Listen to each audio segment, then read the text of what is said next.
Hi, everyone. Well, this time it was a friendly Jehovah's Witness couple that knocked on my door. Naturally, I invited them in for what turned out to be quite a long discussion on the Bible. Unlike the Mormons, they seemed more open to questions about whether their God is evil, and they didn't push back much against my evidence. It was a pleasant conversation without any animosity, and I think I managed to get them thinking. Here it is. Would it be okay if I recorded this? Yeah, absolutely. Sure, no problem. So, yeah, I did run into problems. So I started reading the Bible, and it started me thinking there's some issues here that I don't know if I have any good answers. The main one being the note in the Bible, or a claim in the Bible, that God is all-powerful and all-knowing. Yeah. Okay? Which means that he would know the entire history of the earth, right? He would also know, before he even created the earth or the universe, all possible universes that he could create, right? I mean, he could create this one, he could create another one where there are different outcomes. There's an infinite number of potential universes.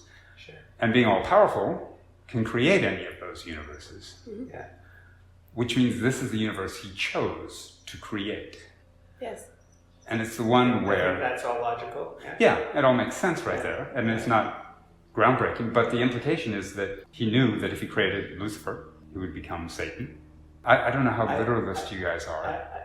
So background. So we use it. We view the Bible as the Word of God, and we view not that everything. There's symbolic things in the Bible. Not everything in the Bible is literal. Right. But we also, some faiths they kind of discard the Genesis account. God didn't really create things in that way. So we are not. I don't want to go into different rat holes, but we certainly believe the universe is billions of years older. We're not like not young Earth creation. Yeah, some Bible readers think that the Earth is 6,000 years old, and that clearly science disagrees with that. I had a problem with that myself because, as I said, I study all this stuff. But the Bible also doesn't say, yes, it says creative days, and that's a figurative day, right? God created, so certainly we believe God created the universe. He created all the laws of physics that we have in time, and to your point, chose to create a universe with certain constructs associated with it that dictate how things operate in that universe. That makes sense. Are we on the same page there? Definitely. Okay. Yeah. So some people say, why did God create Satan or Lucifer? Well, that's the next question is, do you believe in a literalist Adam and Eve? We believe. And literal Satan, Lucifer, Satan. That they're Satan is a person, a spirit creature, and Adam and Eve were people, humans created on earth.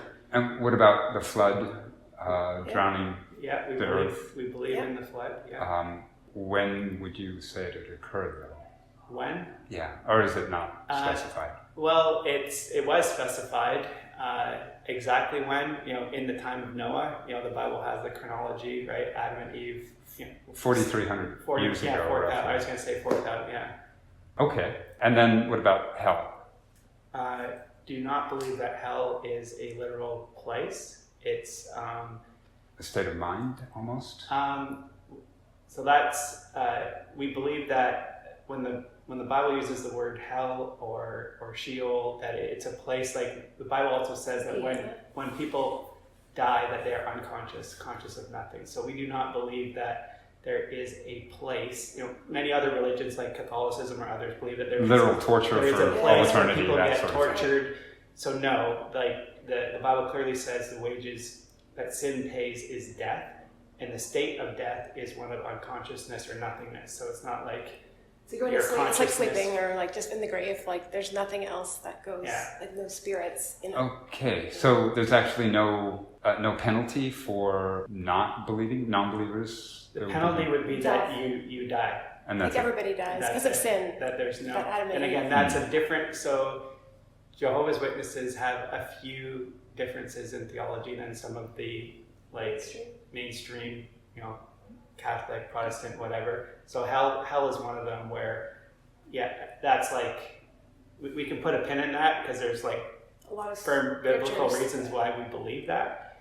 The whole notion of hell was not, and eternal suffering was not something that was believed in by like the early Christians. We feel like that was introduced later on in time. This whole like notion of a soul that persists after death, and then you can go to heaven or go to earth, go to hell.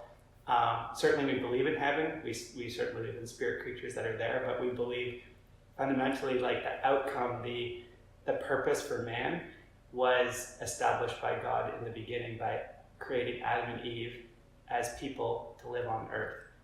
And so then the original sin caused the them death. to die. Because in the very beginning, God said, if you eat from the tree, then you will die. But that's where my concerns originate. Yeah. Okay. Because, we're talking about, as I'd mentioned before, an infinite number of potential universes to create. God choosing this one. Yeah. So he chose one where he knew Lucifer would become Satan, where he knew Adam and Eve would make the wrong choices, where he knew everyone would become wicked and the world would have to be drowned. Yeah. And he didn't create one of the universes where that wasn't going to occur. He created one where he knew it was going to occur. And that would imply that it wasn't that Lucifer sinned or Adam and Eve sinned, so much as that's what God wanted to happen. So I guess that I don't think of it that way. But I'm not sure how to view it another way. Yeah. Is the question. So I guess it comes down to like one of the fundamental questions around why, if the fact that God is all knowing and all powerful, does he know, or is it predetermined that we will choose a certain course of action? When he created the angel in heaven, that was a perfect angel that became Satan, and many of the angels became demons. The Bible says a third, right? Was it predestined that would all occur? I don't think there's any. I would probably have to do some more research on this, but I don't think there's anything in the Bible that says like that was predetermined. I mean, that's what I looked for specifically because I wanted to find out that. Yeah. And I've got a bunch of passages that I've collected. Sure. In fact, it's about 30 some odd that imply that. Let me, if I may, just read a few of these. Please. Let's see. Proverbs has the most of them. Proverbs 16 specifically. Okay. There's at least 4. Let me get there with you. My poor little iPad Mini 2 is slower than it used to be with the latest iPad. The Bible translation we typically use, we have a JW app that has a Bible on here. So and which version do you use? So we're happy to use any translation. Jehovah's Witnesses did a translation like in the 50s or 60s. It's called the New World Translation. Mm-hmm. And they rigorously updated it a few years ago, actually. Yeah, that we use, and it's a modern English literal translation. So it's not like a paraphrased Bible or whatever. It's like took the original Hebrew and Greek and translate it. But we're happy to use any. There's many good translations. Usually the ones I was getting my quotes from was the New International Version, but I also have some King James stuff as well. So. Yeah, there's many good trends. I mean, it's usually it's like similar wording, slightly different, but similar, like same context, like same thought. Yeah. Proverbs 16:4. The Lord works out everything to its proper end, even the wicked for the day of disaster. Now it says he works out everything, not something, everything. Proverbs 16:9. Okay, so this translation says Jehovah has made everything work for his purpose, even the wicked for the day of disaster. That's the second part's exactly the same. Okay, this version says everything specifically, but let's go on to 16:9. Yeah. In their hearts humans plan their course, but the Lord establishes their steps. Their very steps. Mm-hmm. That implies that we may make plans, but what we actually end up doing is what he wants us to do. Proverbs 16:33, the lot is cast into the lap, but its every decision is from the Lord. Every decision. Proverbs 19:21, many are the plans in a person's heart, but it is the Lord's purpose that prevails. That's 16 and 21? 19:21. Sorry. Okay, let me scroll forward. Gotta keep with me now. Yeah. Everything, the wording is Similar enough? Very, very, very similar. Okay. Yeah. And 19 and what was that last? 1921. Many are the plans in a person's heart, but it is the Lord's purpose that prevails. Yeah. And I'll just do one more because there's so many of them. Man's heart for the counsel of Jehovah is what will prevail. And 2024, a person's steps are directed by the Lord. How then can anyone understand their own way? As I said, that's just a small smattering of close to 3 dozen passages on that topic, which implies to me that God plans out everything, even our decisions. The only way to give it a good analogy that I can relate to there is imagine God as a novelist. Yeah. And we are the characters in a novel. We think we're making our own decisions, just like the characters in the novel, but it's the writer who determines everything. He determines exactly how it's all going to turn out, what the characters think, what they believe, even though the characters themselves think they have free will. So those are the areas that have got me wondering. You got that the possibility he could have chosen any universe. He chose the ones where he knew that Lucifer would become Satan, that Adam and Eve would eat the fruit, that the world would need drowning. And then coupled with these passages, it implies that God's planned out everything, and this is how he wanted it to occur. He wanted sin to occur. That makes me wonder, and that's where my questions I think that come from. the nuance is, I believe that, so if we say, so certainly God is all knowledgeable, and he knows, like, we're living in a trillion variable equation here, right? And he knows all of those variables. He knows our environment. He knows our very DNA. He knows how you think. He knows how I think. And so, and he's, ultimately intelligent, right? So he can, to me, there's a difference between having a lot of knowledge. It's like, even like, okay. So well, I think I know what you're saying. Google has a lot of knowledge, but it's not very intelligent. Well, the analogy I would make is, so I'm we as humans are a minutia of the intellect of God, right? But even it's like, okay, I have a son who's 10 years old, and I've been around him for 10 years. I've seen him interact in certain situations, and on a much simpler scale, if I know a few variables, okay, he's going to go into a situation and it's going to have variable A, B, and C. And just from observation, I know my son. Obviously, I don't know his every thought or whatever.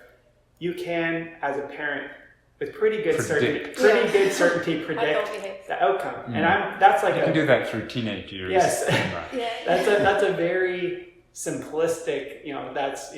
I'm just using a very simplistic example, but I think there's a difference from. So does that mean that he's predestined? If I say, okay, he's going to go in there, his sister's going to do that, it's going to annoy him, and then he's going to react in this certain way. I see where you're coming from there. It does make sense if there were just one universe and he knows everything about that. But he had a choice of which universe to create. Yeah, he had an infinite number of.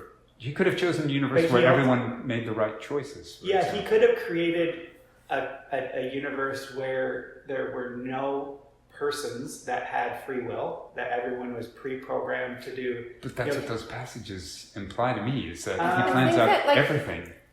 I don't. The literal translation of the way you're interpreting it, I don't see it the same way. Like, I think it's more. That's at conflict with the. God guides the steps. Yeah, that's it.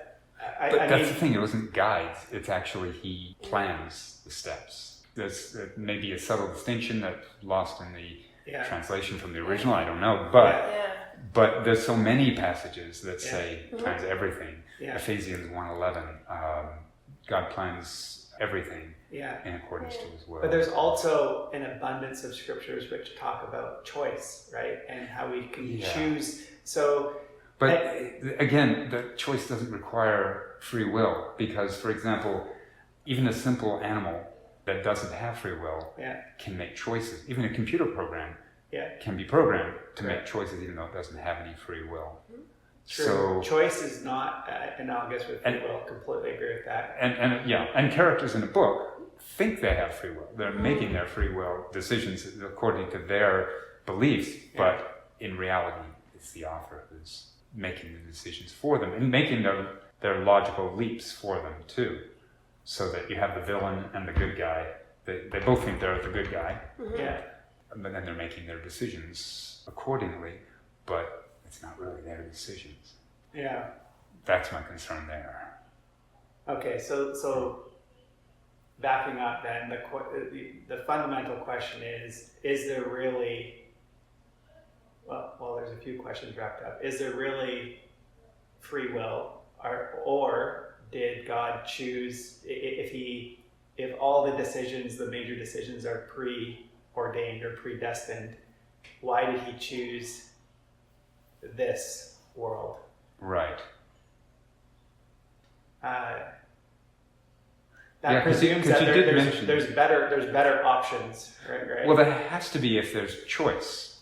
Because, for example, Lucifer could have chosen to obey God, right? I mean, in theory. Yeah. Which means there has to exist the possibility of a universe where he makes the right choice. And actually, there should be an infinite number of those potential universes, taking into account other people's choices throughout history. If Adam and Eve could have or could have not bitten the fruit, then there has to be the possibility of a universe where they didn't. And yet God chose the one where they did. So your theory is that you could have the exact same variables in that universe, and there's a universe where, in one instantiation of that universe, Satan chooses, that same being with the same variables chooses to be good? Well, it would have to exist. Or would there not be consistent? Exists. Would there not be consistent, but with the same set of variables, and if the same person is there with all the same variables? I guess I hadn't really thought about this before, but my first reaction would that person not consistently choose the same path?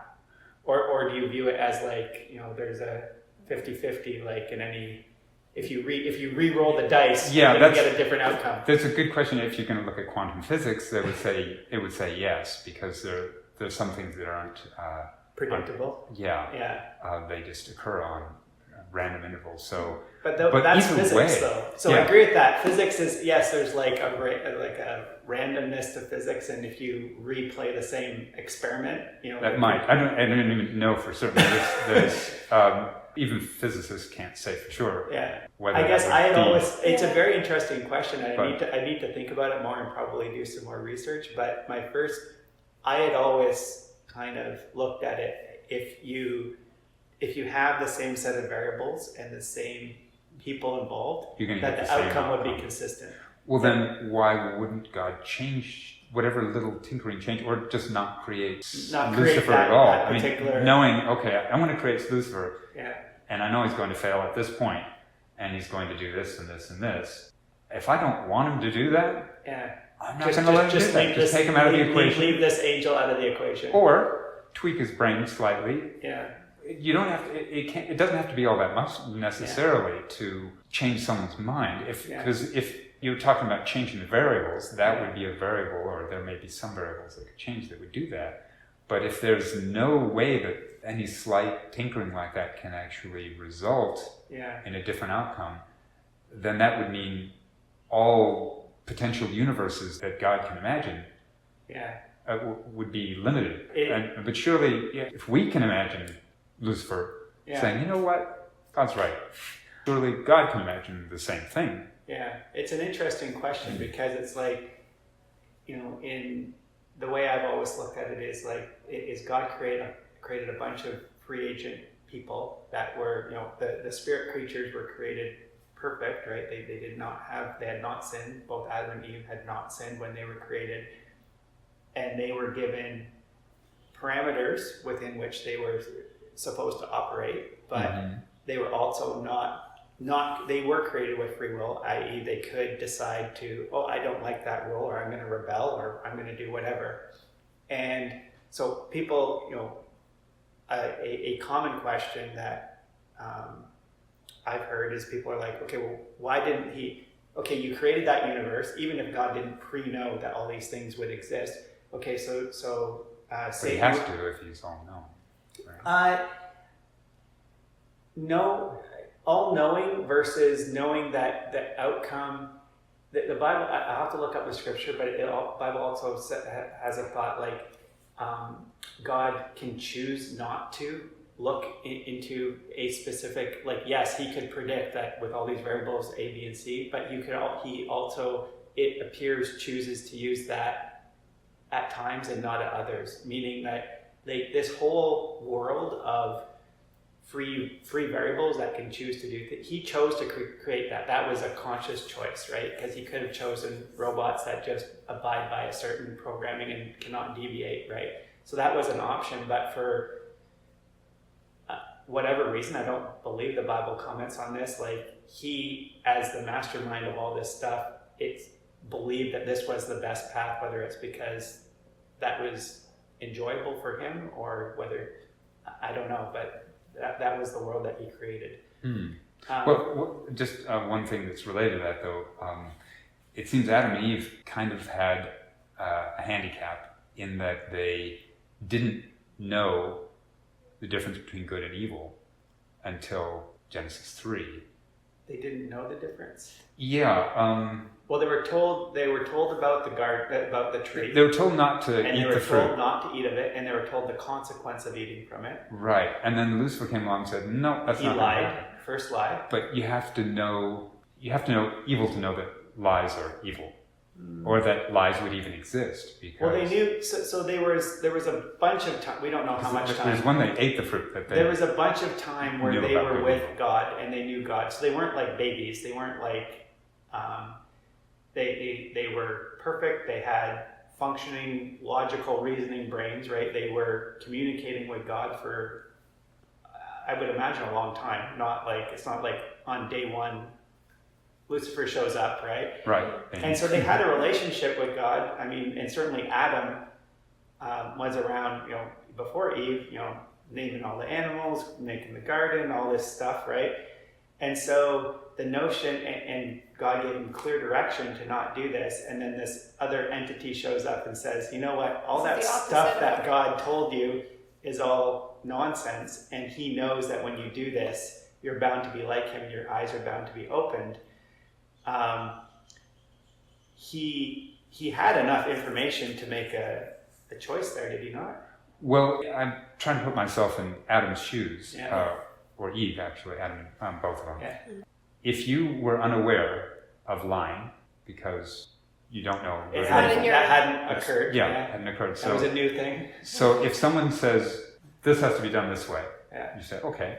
And then someone else comes along later and says, no, it can now be done like this. Mm-hmm. Then you're not thinking that person's lying. You think the circumstances have changed. But they also didn't have the authority, the serpent did not have the authority. But how would they know? They should, it's hard to know if we were in that same situation what we would have done, but I feel like they should have known based on their relationship. Like it's like with parents too, like you're used to your parents create a safe environment for you, they help you to figure out how to feed yourself and all this other stuff, and then all of a sudden somebody else comes in and says to do the exact opposite of what your parents say. Well, that's actually kind of what happens in every family, pretty much, right? And the kid will come up and say, can I have a cookie? And you say, no, it'll spoil your dinner. And then he'll go up to you and say, can I have a cookie? And you'll say, sure, because you aren't aware that dinner's going to be early or whatever. Yeah. So he thinks that it's okay, right? It wouldn't think that you're lying. But in that case, that's one parent and the other parent, and both those parents are in a position of authority to tell that child to do something. I think with that example, it's like the parents are like, don't eat the cookie. And then Bob, who they don't know, some stranger comes in and says, yeah, you should definitely eat that cookie. Yeah. I suppose it could be a stranger situation, but then how do you know not to believe a stranger? It was a snake, which is kind of funny, right? With feet. Yeah. It had feet. What's a snake with feet look like? I don't know. But a skink. I guess I've got some skinks that have... Yeah, I think of it like a lizard. It's weird. But yeah, they should have, I would have wished that they would have been able to reason on that. But, I guess the point, with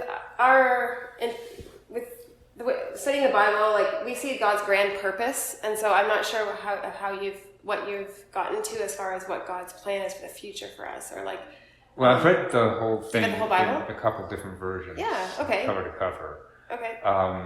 And then tons of little passages here and there, of course, separately. But Yeah, I know Like- what's supposed to happen in the end. Like that God's going to, I'm not sure what you're at on that, but like from our interpretation of the Bible, like we believe that God is going to eventually step in and eliminate Satan from the earth, right? In Revelation, Right. it talks about him being abyssed. That's kind of where the eternal hell idea comes from, actually. Yeah. Is because the devil, the false prophet, and the beast will be in the lake of fire and burn forever and ever. Yeah. Which implies eternal. Yeah. And if that's the case, and humans get tossed into the lake of fire, I know it does say the second death, but it also implies that there's eternal burning. I can see why there's confusion. Yeah, because the book of Revelation is full of symbolic language and visions, and so it's not, that coupled with, over the centuries as Christianity progressed, I mean, different ideas were incorporated and adopted over time, right? Like you can go to the Catholic Encyclopedia and look at that. It's, as Catholicism spread, and it's like, they adopted various ideas from the surrounding nations to make the whole idea, I mean, even the concept of the triune God, that was not a first century thing. That became in the 4th century because there was a... That's why it was actually very effective in taking over a lot of things, is that it would absorb things from other cultures. Yeah. I mean, even Christmas, you've got the Yule log, Christmas tree, gift giving. See, very few people know that, right? And so it's actually like that's, Jehovah's Witnesses, I mean, we're not saying like, we're certainly not perfect people or whatever, but one of the things that I very much respect about is they go back to what's written in the Bible, and they discard the extraneous things that were sucked in over time, right? And so it's like, we do not celebrate Christmas because it's incorporated all these pagan things, right? It's like, so many of the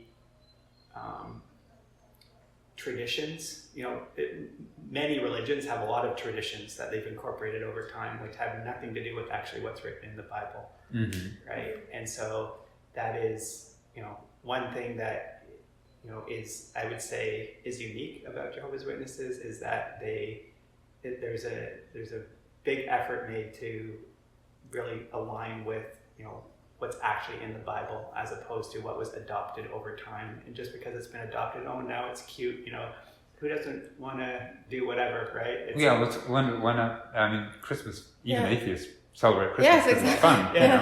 Yeah, and it's like, there's nothing, we love getting, but what is fun about it? It's fun because you hang out with your family, you have meals together, you exchange gifts. You have gifts or whatever. Like, yes, those are all fun things, but do they need to be based upon a false premise type of thing? It's like, we're gonna celebrate the birth of Jesus, so that's kind of like it's not the birth of Jesus, right? We know from the calendar that he was not born. We don't know exactly when he was born, but we know he wasn't born in December, right? And that happens to be the winter solstice, and the sun That was another one. There were already people partying during that time. There's a party happening around then. Let's just tuck it in under here, right? And so we know from our study of the scriptures, it's like, was God through the centuries ever okay with the Israelites, for example, in the early days, adopting practices from the neighboring nations and saying, this is, I mean, even remember after they crossed through the Red Sea, right? Let's make a golden calf, and we will worship Jehovah, we'll worship God through this golden calf. Was God okay with that? Absolutely not. Absolutely not okay with it, right? And so there's some indication that he is there's many scriptures, he desires to be worshipped in spirit and truth. Like, he has a certain set of parameters. He requires exclusive devotion. Yeah, he's not okay with mingling, false worship, or pagan worship with, let's cover it in this wrapper of whatever and say that we're worshiping the God of the Bible. It's clear from the scriptures that he's not okay with that. That's kind of, I mean, that's not what we came here to talk about, but just as a side point, I mean, we firmly believe that, he created, so yes, he had a choice of universes to create. He created He created the one that we're in. Another interesting question, are there other parallel universes? I have no idea, right? I don't know that we can know that, but... Quantum physics does predict that every time there's a decision that can be made, if something go one way or another, there is a splitting of universes. So you've got, anytime there's a decision, if I decide to scratch my face here like this or scratch it like that, it's in two different universes. Every time there's a decision. It sounds completely... It's mind-boggling. And it doesn't sound realistic, but that's what the math implies. So I don't know. I mean, to me, I kind of also put that like we as human beings are made to exist. I mean, not only in this universe but on this planet with these surroundings. So it's like, even the Bible says that God has no beginning and no end. Like just the concept that there was, God created time, and there was no. Like none of this stuff existed, right? It's like it's a bit difficult to actually wrap your head fully around. It is because we are so bound. We are by designed. time. We are designed. Yeah, it's like Gravity the notion of no time doesn't make sense. Is weird, right? It's like I don't know how to compute that, right? And well, that was one of the thoughts that I've had that's difficult. Was the very act of thinking is defined as a change in one's mind over time, and so actions are a change in the physical world over time. Over time, yeah. Which means something that without time would be frozen in time. You'd be mindless and impotent if you can't, if you don't have time. You're frozen there. Yes. So how could God actually implement His abilities without time already existing?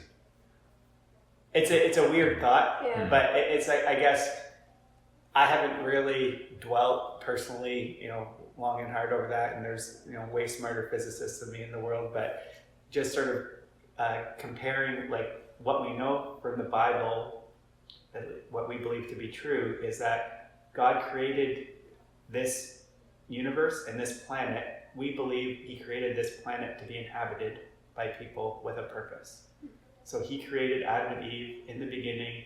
They had free choice to determine whether they would obey. If they did obey, what would have been the logical outcome of that, based upon your reading of the Bible? What would have happened? They would have lived forever in the Garden of Eden. They would have lived forever. They would have had children, because God said, have children, be fruitful.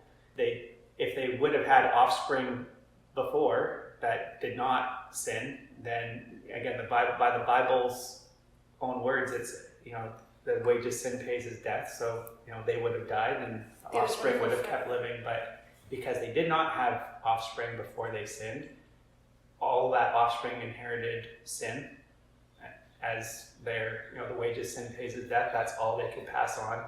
And then the whole Old Testament was, high level, pointing to this system needs fixing, because there was, the law covenant pointed towards, you guys cannot be perfect, right? You people as a group and individually will sin, and you need atonement for that sin, pointing to the need for a ransom eventually that came in the form of Jesus.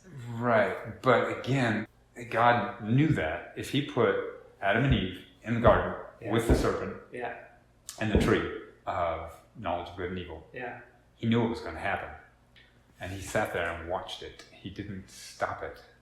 He didn't agree with that. Was it? He could have just removed any one of those variables. You're quite. It comes down to whether that was 100% outcome or just one of many possible outcomes. Well, if He's all-knowing, He would know what the outcome was, right? Yeah. Let me look for that about the predestination, because there is a scripture that says that even though He has the ability to know and He can foresee into the future, He doesn't always choose to execute on that. But then He wouldn't be all-knowing if He turns it off. Why would He turn it off? I think, imagine if, I don't know, I think it would be to always know what's happening. I don't know, to me, I see Him as more wanting to not always predict, sometimes it's not encouraging. If if you have a baby born today and you know that they're going to turn out to be bad, it's kind of... You'd want to know.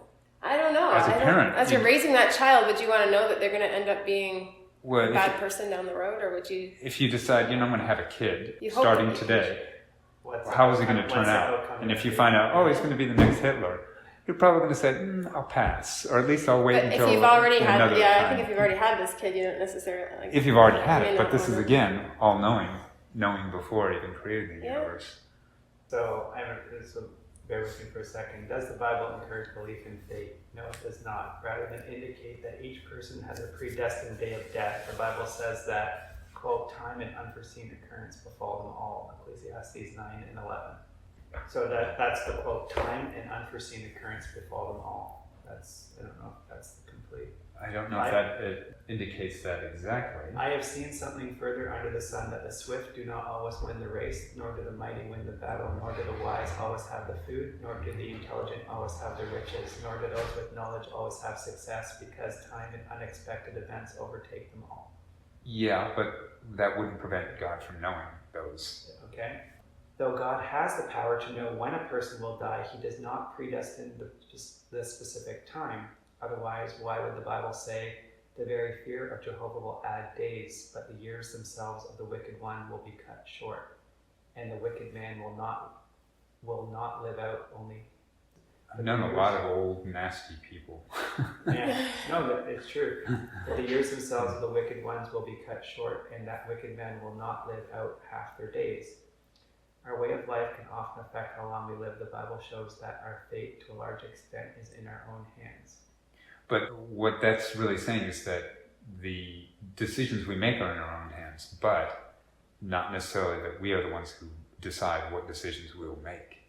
I know it sounds a little weird, but it seems to me the only way that the contradictory passages can be justified is if God plans what decisions we will make. We have to make the right decisions, but God plans which decisions we'll make. Sometimes he plans the wicked, like... He can put it into their hearts, like...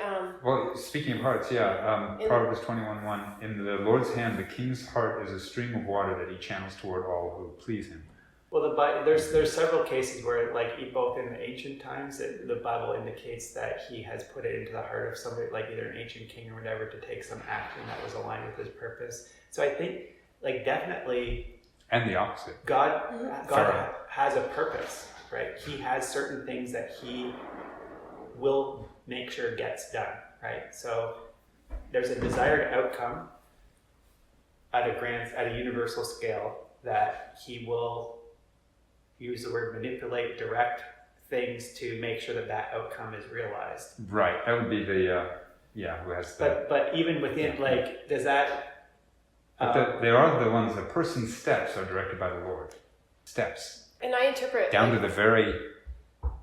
Your footsteps. That's from... But no, I guess Jeremiah that's 10:23. you're taking that very literally, like that. Yeah. All steps, right? I Yeah. mean, certainly some steps, but it's like, but then there's But many, there's there's so many, many many passages. there's many, but there's also many passages that say, that indicate that it's like here, Like just here. search for the word steps. Like if you look at Jeremiah 10:23, I well know, O Jehovah, that man's way does not belong to him. It does not belong to man who is walking even to direct his step. There That's you go. asking, That's so- it. Which one is that, Jeremiah? Jeremiah 10:23. 10:23? Yeah, Lord, the version I have is, Yeah. Lord, I know that people's lives are not their own. It is not for them to direct their steps. Right. So that's so asking... you can interpret that in. Yeah. So the way I've always looked at that is like it's more of a comment on like the wisdom of man. It's like that it does not belong. We need to look to God for guidance in our life. It does not belong to us to operate independently of God and have a good outcome with our life. Like it doesn't belong to us, as opposed to God has somehow planned for me to wake up today and come over to visit you, and it's like these are. Like, I can see where you're coming from on that. Although with all the other passages, that would not be the implication. I see it as more an issue that, like, you have to look at it in the context, but it's more prayer, and like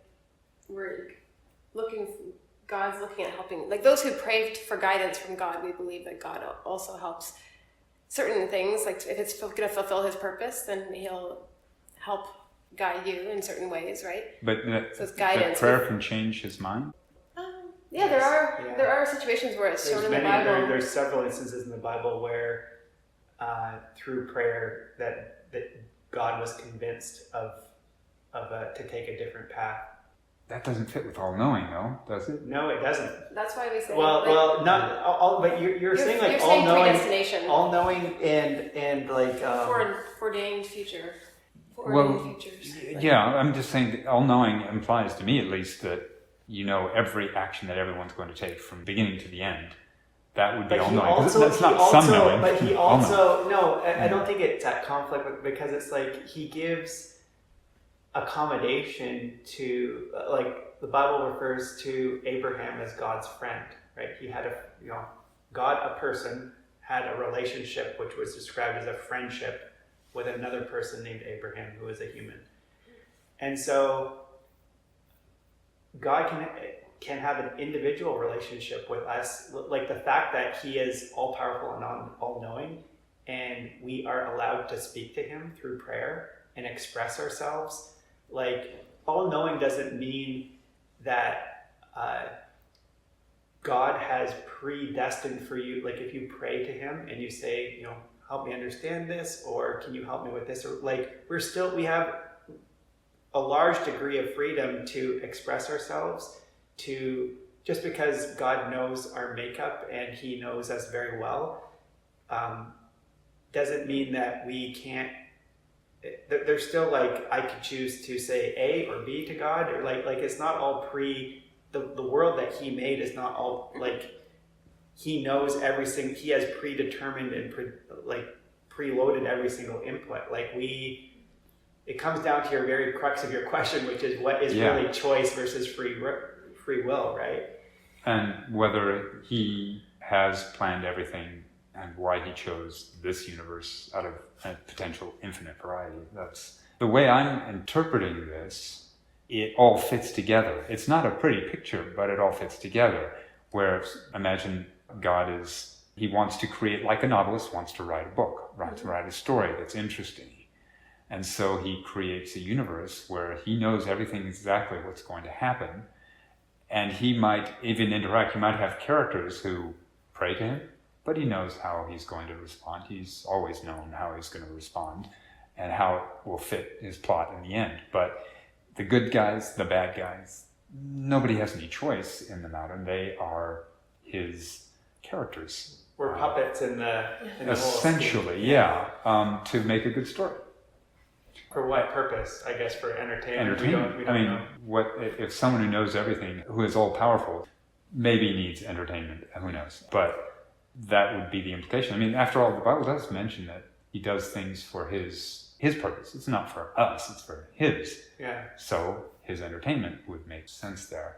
Well, I think that's also at conflict with the Bible says that God is love. Right? Like, why? So he certainly didn't have to do it. So if he's all powerful and all knowing, it's certainly within his rights to do as you described, to create a universe. It's like, hey, what's this for here? So that it's like his version of Netflix. He can look in on it. It's like what's going on in Egypt or the U.S. It's kind of entertaining, right? Look at what these silly little human beings are doing. But, well, that would be one where the deistic type God, where he doesn't know how it's going to turn out, and he just sets the parameters and sits back and enjoys it. Yeah. But that's not the same as what's described in the Bible. Yeah, no, it's not. And the Bible says, he is love, he is justice. So he has clear parameters and interest in the outcome of. I mean, we're not. I don't think there's nothing in the Bible that suggests we're just a curiosity, that we're like. Right. Here for his pure amusement, because I mean the fact that says we're created in God's image, we have great potential for love and also for that's awful things. Yeah, right. But it's what you say. What you say is not half as important as what you do. Correct. Right. I mean, in other words, actions speak louder than words. Yeah. Right. And if you look at all the actions in the Bible, where it often says God is love, God is good, etc. But if you look at actions, murder and genocide, theft, rape, slavery, animal and child abuse, betrayal, lying, cannibalism, incest, all of those behaviors are not condoned or committed by Satan. They're committed and condoned by God. I have a whole slew of passages of each of those. So that is a little bit of a strange thing to fit with a God who claims to be all good. I mean, he also has just a significant sense of justice, right? And so there's in his wisdom, our human wisdom and understanding isn't the same. I mean, we're made in his image, but sometimes when you for us to understand. when you said genocide, for example, so with the Israelites, there was there's lots wars, of genocides. Yeah, people have been wiped out, right? And a lot of it is, where, there was some deep-seated certain tribe or nation attacked them, and killed a bunch of women and children, and then the judgment was because it comes from God's deep-seated sense of justice is justice and mercy you can't have both. Well, there's justice tempered with mercy. I mean, there's what's just and then there's what's merciful. And I've also, I know I've read many of those passages myself, and it's difficult.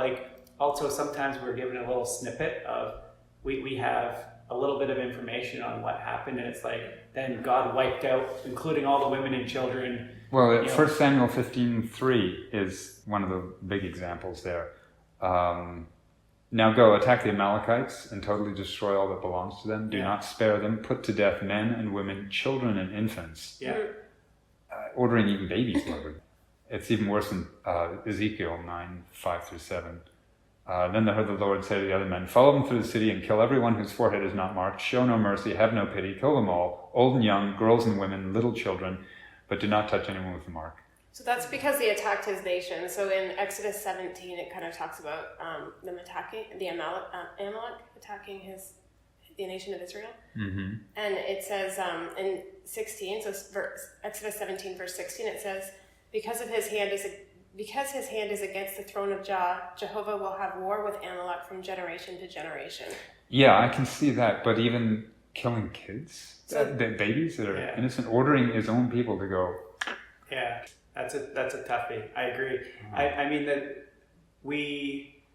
why he ordered, so my personal view, because we don't have, it seems harsh. You're my goodness, why would you, a baby is innocent, right? A child is innocent.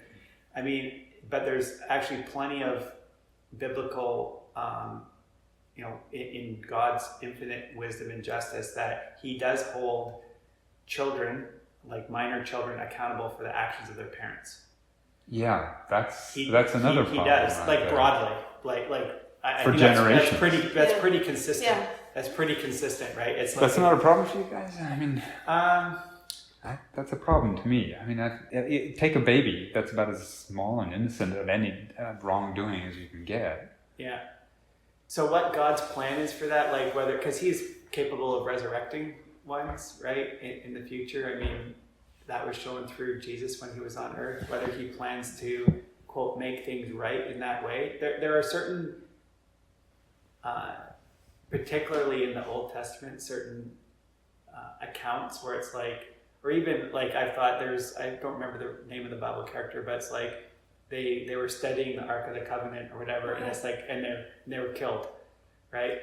It's certain things you read through, it was just a brief, it's one sentence, or two sentences, and there's not a lot of information, and it's kind of well, that's kind of harsh. Well, you have limited information, so we don't have all the information of what was going on. Were those people, what the heart condition was if the alternative approach, if that hadn't have been done, would the outcome have been worse? Were those he looked forward and it's every single one of those kids was going to grow up to be a rotten, Hitler type of person? I have no idea. Well, the problem with that is there are people who grow up to be Hitler-like people, and they aren't stopped. Yes. Right now. So, yeah, because we do believe that that God is going. If you read about Armageddon, we believe that that is that there's coming. going to be a day of reckoning, and there will be a day of reckoning, and God will, there will be a judgment, rightly of the righteous and the unrighteous, and that people who are evil will be destroyed, and there'll be a resurrection then of the righteous, and then like people that didn't have an opportunity to know God or that were faithful ones would be resurrected and have an opportunity to live in peace forever. What we didn't get to though is like, why has, one of the common questions we get when we call on people from door to door is like, why is suffering allowed, right? Why do we see, we happen to live in like a peaceful area and a peaceful, to put some statistics to that, there's over 30,000 children who die each and every day from disease, starvation, and violence. So actually, you could ask the same question, because we're talking about the Amalekites on a scale like you don't like to put people in terms of just numbers, but if 10,000 kids were killed during that thing, and to your point, it's like we got billions of people on the earth and tens of thousands of innocents are dying every day. Why, if God is all-knowing and all-powerful, does he not step in and do something? Because you could say he's just as responsible for the death of those 30,000 kids today as he was for those 10,000 or however many, we don't know, Amalekites in the past, because he has the potential, the capability of doing something, but is withholding his action. But why is he doing that? Yeah, that's the question that I need answered. Yeah, so the answer from the Bible is that he will be doing something about it. But like, why didn't he do something on day one? Why? Okay, Adam and Eve sinned. Okay, you guys sinned, done. New Adam and Eve. Start again.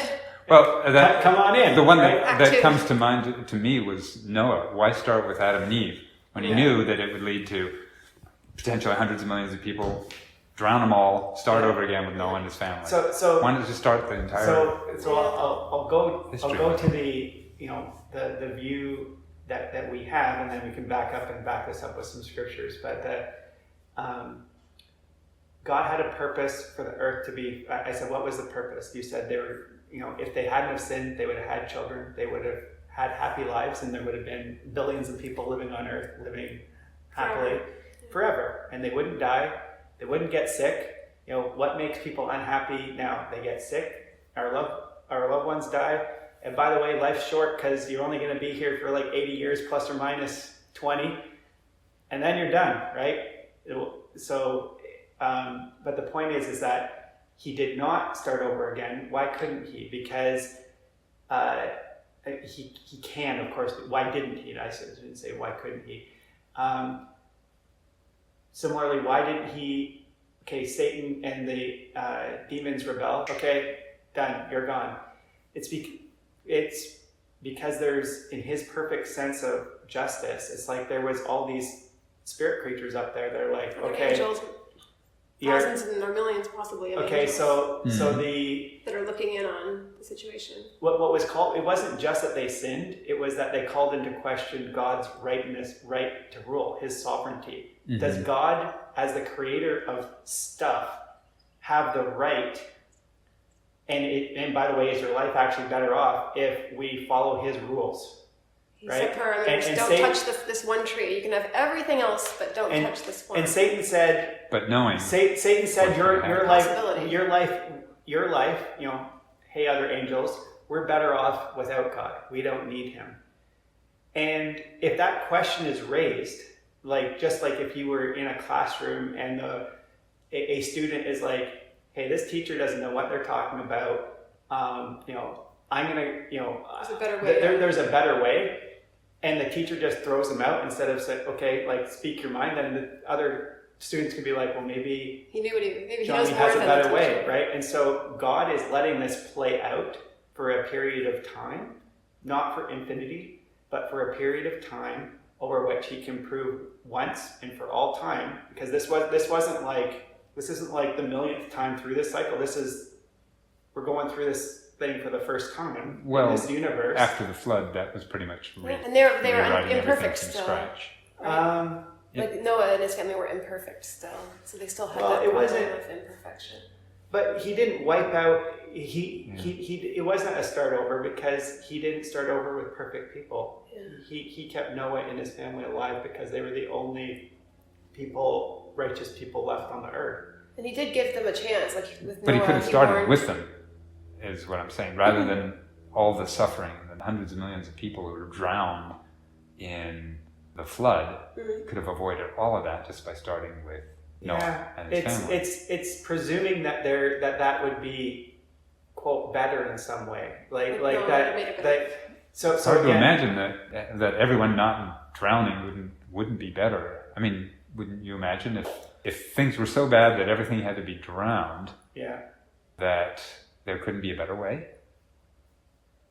A better way for that situation, or for the long just overall that the initial choices made were all wrong because they had to be completely wiped out and start all over again. Yeah. Was there so what's the alternative to that? That after Adam and Eve sinned, snuff them out, bring in new people? No. It seems like if he knew everything from the beginning, rather than starting with Adam and Eve, start with Noah. Yeah. So now it's back to they were. Well, to that point, why not just tweak something in Adam and Eve so that they didn't sin? Right? Exactly. I mean, because all it would have taken would be to not put Satan in the garden, He didn't put Satan in the garden. He created Satan as an angel. Satan chose to. If Satan could come in, and he knew Satan was going to go in, it's essentially the same thing as putting Satan in there. If you open the door and you know the dog's going to run out, then it's your fault that you opened the door, not the dog's fault that it ran out. I mean, the dog's fault too. But interesting question. So all that would have been just remove that tree, or just remove Satan. But the tree was there for a purpose. It was to demonstrate obedience, right, and acknowledgement that God was in a position of power, and that there was a reliance upon Him for their forward-looking future, right? It wasn't there by act. He put it there on purpose, right? Right, but He knew they would fail if He let Satan into the garden. Yeah, you see, that's the question that we're clearly not providing you a satisfying answer on. That I need to do some more research on, because I don't believe that that's the case. That He knew that that was the only outcome. Based on what? I don't have a good. I don't want to just say something off the top of my head. I don't know what the. It's easy to envision possibilities. Let me see if there's. But that seems something so critical. It should be. That comes back to, did they have if there was only one outcome, then they didn't really have free will, right? And we're back to your novel analogy, right? Yeah. If you accept that they had free will and they could have chosen yes or no, then it was not predestined. It was not the only outcome, right? It was. I mean, it would have been. I guess it would have been unloving in a way by God to do that, would it not have? To set them up for failure, to say that was the only, that's the only possible outcome. I'm gonna create this environment with these variables, and I'm gonna put you in it, and I know you're gonna fail. Yeah. Doesn't seem loving as a father, does it? That's true, but there's a number of things that God does that we would not consider loving in the same way as a parent would be. For example, being absent from many people's lives. It remains hidden so well that there's literally thousands of religions that have developed. Is that God's purpose though, or is that Satan doing everything he can in his power to obfuscate the truth, right? Right. In other words though, God created Lucifer knowing he'd become Satan, knowing he would deceive humanity so much so that thousands of religions developed. In Christianity alone, there's by some counts, over 40,000 different denominations. Yeah, there's a lot. And they all disagree with the others in some way or another. Yeah. Sometimes profound, like the actual conditions for salvation. Look at the difference between Catholicism and Protestantism, for example, and free will. If you add in Calvinism, they would go with the no free will, that God determines who's going to be saved and who isn't. So that's where the idea that he's a guiding father is a little hard to swallow, because it seems more that the religion that people follow is all based on geography more than theology, in the sense that if you're born in India, you've got a very high chance of being Hindu. And there are some people who are really experts on demographics who can just ask, where are you from? Where did you grow up? And they have a 90% chance of guessing your religion right. Mm-hmm. So it's more geography than anything else. Well, because a lot of,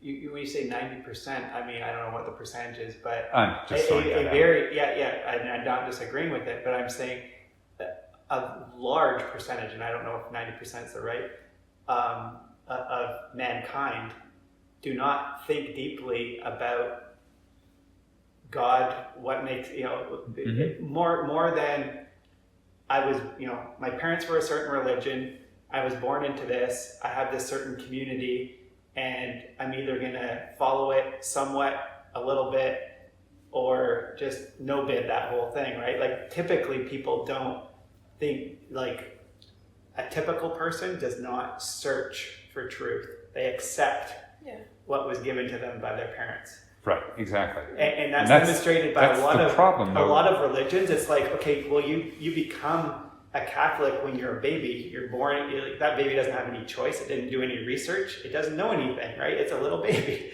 right? Which we firmly believe is not correct. Like, you should make a choice on it. You should first of all do research, study. Does this make sense to me? What are the alternatives? Mm-hmm. And you should be at least of some mature age. I mean, the Bible. There's nothing in the Bible that says that thou shalt be 20 years old or 30 years old or 15 years old.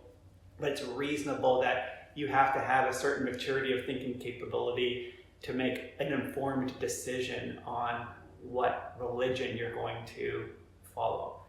And so, I mean, we firmly, my parents happened to become Jehovah's Witnesses before I was born. My parents know she became a Jehovah's Witness when she was a teenager. Mm-hmm.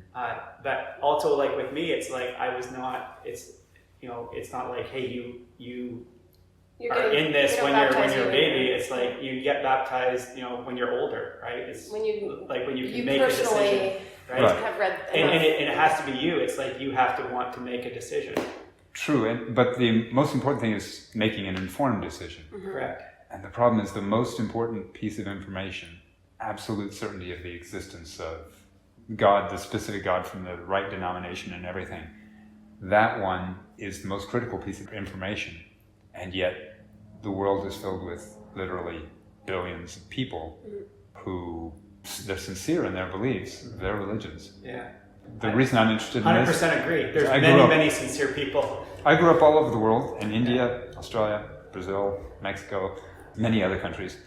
And my parents were very open about, hey, go with your friends to the various churches and all that, and you figure it out for yourself what religion you want to become. Yeah.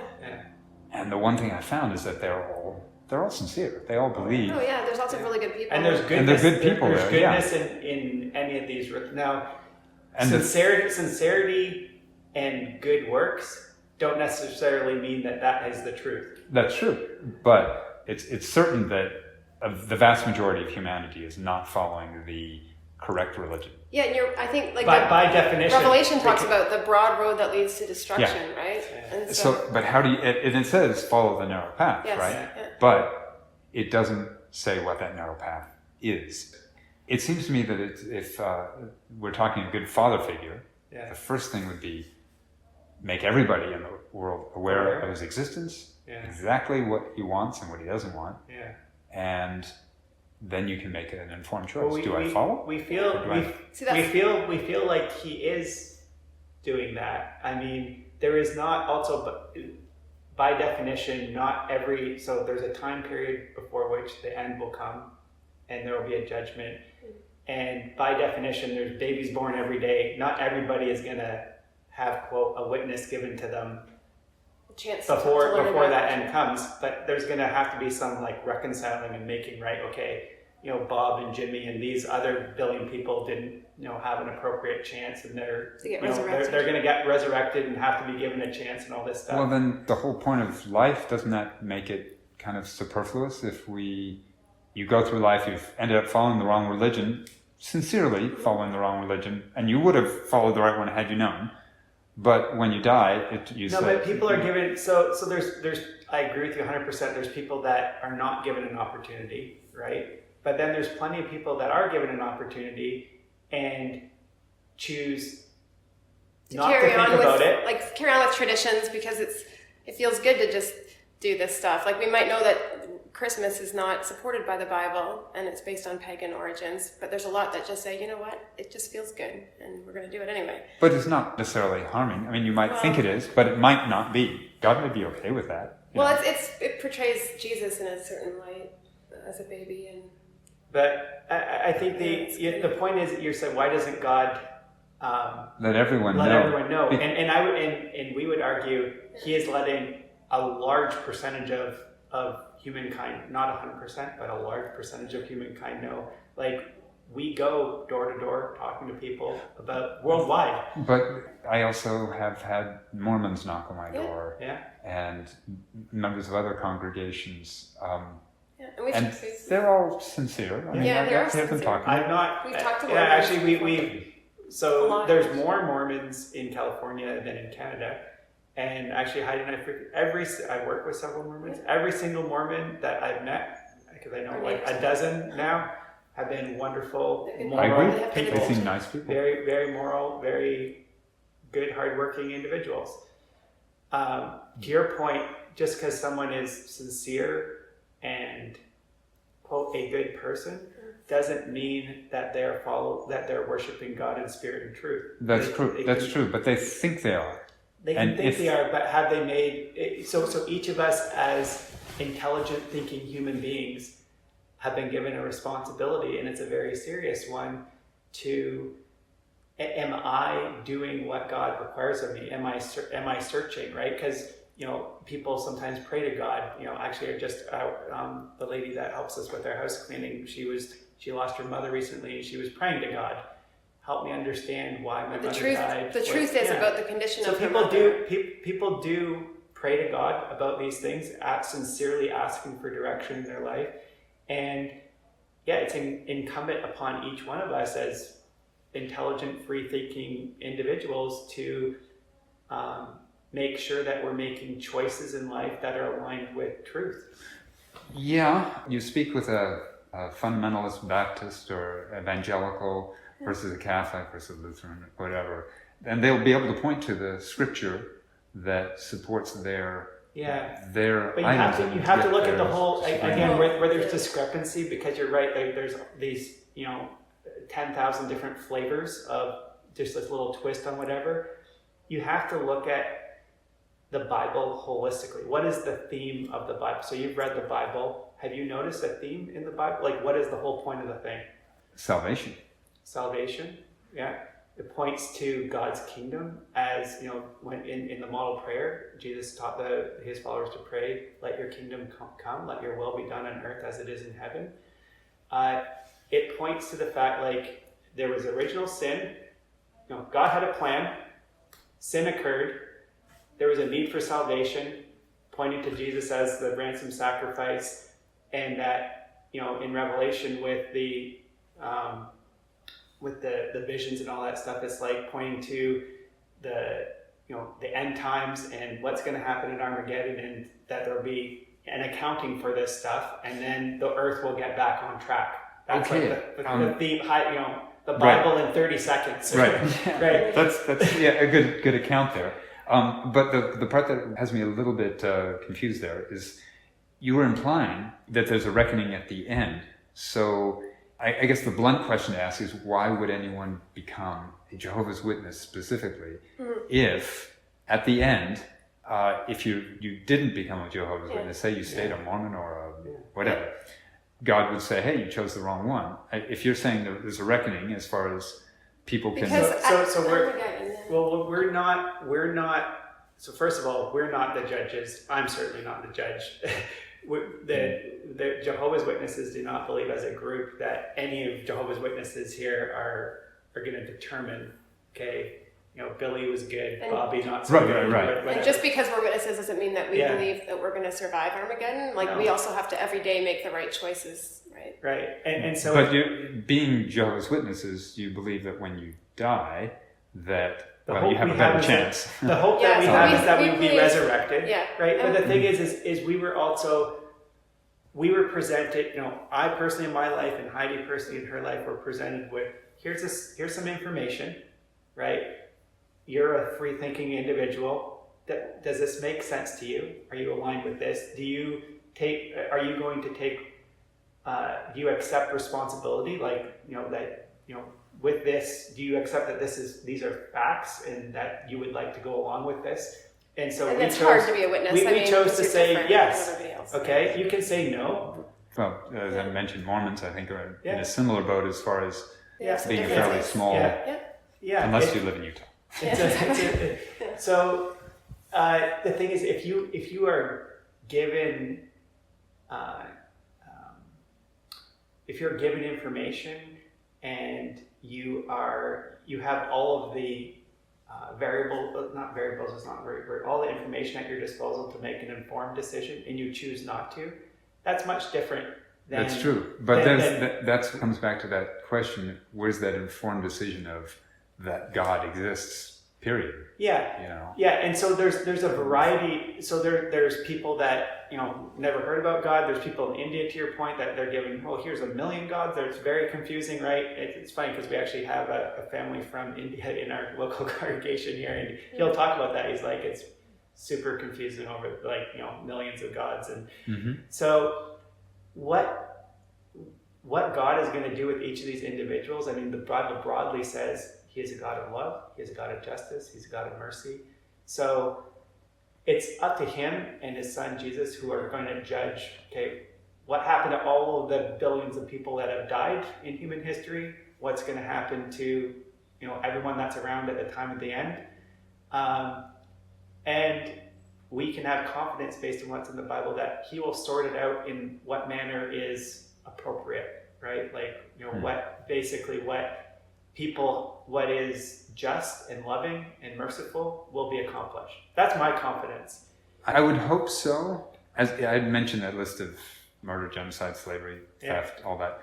What did God steal? I don't know that. Genocide, Well, saying, send people to go in and take everything that's theirs. This is back in the the Israelite conquest. Correct, but there were some that weren't. Promised land. There was no indication that they'd stolen anything, that they had stolen goods. It was that the Israelites come in and take those goods. But slavery, that's probably the strongest one, where you can actually buy your neighbors or slaves from your neighbors and will them to your children, and you can beat them horribly, so badly it takes days for them to get to their feet. But those were not so yes, there was actually laws around slavery. How you have to treat how you have to treat them. But there are different laws for the Hebrew slaves versus the non-Hebrew slaves. Okay, I'm not familiar with that. Well, the Hebrew slaves you could have only for so many years, 7 years. They had to be freed every 7 years. Yeah. Right. If you give them a wife and they marry, then after 7 years you get to go, but the wife stays. Oh, okay. Unless you say, I'm going to stay and be a slave for the rest of my life, and then they drive an awl through the ear to indicate them a permanent slave. Yeah. But if you buy non-Hebrew slaves from other nations, there's almost no rules. They've got, here it is. Your male and female slaves are to come from the nations around you. From them you may buy slaves. You may also buy some of the temporary residents living among you and members of their clans born in your country, and they will become your property. You can will them to your children as inherited property and make them slaves for life. And then, let's see. What is that? Leviticus 25, 44 through 46. Okay. But the worst one there is Exodus 21, 20 through 21. If a man beats his male or female slave with a rod, and the slave dies as a direct result, he must be punished. But he is not to be punished if the slave gets up after a day or two, since the slave is his property. The point I'm trying to get at is the morality, what we would call morality, what is good and evil behavior is not God's morality. And I know the argument that his morality is more important than ours because if he's the creator. They had, it was for a period of time permitted to have multiple wives, and And to your point, back in the early, when they were a small tribe, right, they're marrying their cousins or sisters or whatever, right? Yeah, well, there had to have been a lot of incest because you start with Adam and Eve. Yeah. Yeah, they were closer to perfection then. Yeah. Well, regardless, still, the whole idea of it, it's kind of... Also, Noah, again, 8 people had to start. Yeah. I had a problem with the flood terminology because within 150 years, you've got the pyramids made, the civilizations of Indochina, Mesopotamia, Americas, all the major civilizations populating the world within 150 years. And even if you choose the fastest birth rate possible, you only end up with 5,000 some odd people. So how do you fill the world with millions of people in just 150 years from the flood? Anyway, that's a different issue, but That's interesting. but anyway, I hate to say this, but I'm enjoying the conversation. I know, but we have to go. it's Yeah. I know, we had a really long have things to conversation. do. We have Yeah, of course, to we go do too. I brought this book because it has kind of summarizes our beliefs, Okay, and I know that you're a studious person, so it kind of takes you through. that's an easy read. Yeah, so I thought, I'm like, you can cover this in a week if you wanted to. And it has all the scriptures that you can look up too. So I think that you would find this to be informative, and we would love to get your feedback and your perspective. Yeah, even as you go, if you want to text us. I very much enjoyed the conversation. It's really fun to this talk to morning. you. So yeah, definitely. Good, I enjoyed it as good. well. It's refreshing to find somebody who's actually looking in, earnestly into the Bible. A lot of people are too busy to do that. A lot of people don't like to talk about these things because this is the dark side. Yeah, and it's controversial a little bit, right? controversial, yeah. But it's important. But there's that's what I think, because if you're talking devoting your life to a particular cause, it's utterly important, at least to me, that all the I's are dotted and T's are crossed. And that's how we feel too. Like, as an engineer, I have a master's in accounting, and we're both really studious, and so we don't just blindly follow things because it feels good. Like, we are really conscious about making sure that, and questioning things. And there's nothing wrong with doing that. It's important to do that. It's even some people feel like... Some don't like that, definitely. They don't want to think but about that's it. misinformed. That's sort of just burying your head in the sand, right? There's nothing in the Bible that indicates that God expects us to bury our head in the sand. He created us with a pretty cool brain that, some of us, it works better than others, but we're supposed to use it, right, to sort through things, because if you don't, then you just end up blindly following something. Too many people do that. And we believe that we're accountable and that Armageddon is coming soon, is what our is. So that's why we think it's really important, even now more than ever, to make sure that we're on the right path, because when that day comes, there's specifics that you can share with you, but we know that it's important, right, for us right now. So. At the very least, it's encouraging that when you die, if you aren't of the right variety, then you just disappear. And you come back to life. He's going to resurrect the unrighteous as well as righteous people. They're going to be coming back to earth. So, but what happens to the unrighteous? They come back to earth and they have another chance. So. Well, that's what I was saying. Is if you got another chance, then why do anything? Why worry?